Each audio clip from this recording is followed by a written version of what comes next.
So, beans for drying. What we're doing here is, and this kind of wasn't intentional, I'll be honest with you.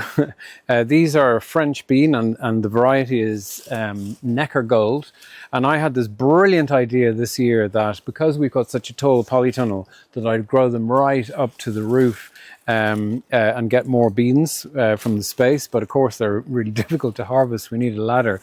And I neglected them for a little bit. Some of them had got a bit past their best. And then I decided, you know what? I'm just going to leave them for the season and I'm going to grow them to produce dried beans.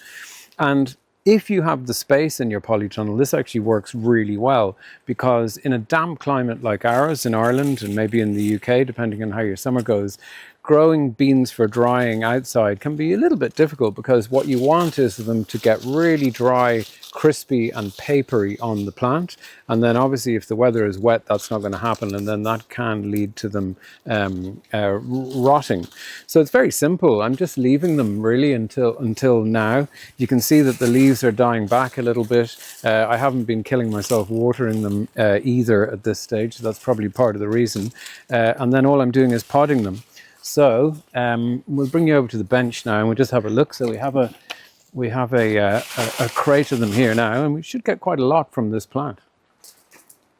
Okay, so there isn't really that much I can tell you about this. It's all pretty obvious. But if we have a look at our jar of beans there, look at these beautiful white beans. Really cool. I love these. We'll get a good few jars of these for storage over the winter, and we can use those in stews or casseroles or whatever and get that lovely bean flavor.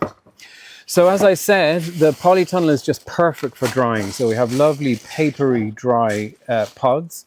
And then if we pop a couple of them open there, we can see that we have these lovely beans inside. So there's 4 or 5 there.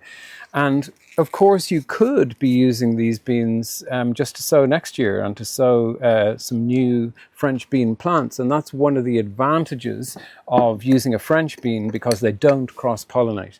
So you could grow a number of French bean varieties and they will come true to type if you sow the seed, whereas runner beans do cross-pollinate. So if you have a number of varieties, then they're not going to turn out to be exactly the same bean when you grow them. As regards storage, it's really just about keeping them in an airtight jar. So I'm using this sealed lid jar, and because they've dried so well, there's no further drying required there. They can just go straight into the cupboard. So if you haven't thought of doing dried beans before, it really is very easy. I hope you enjoyed this little video, and we will see you in the next one. Thanks for watching.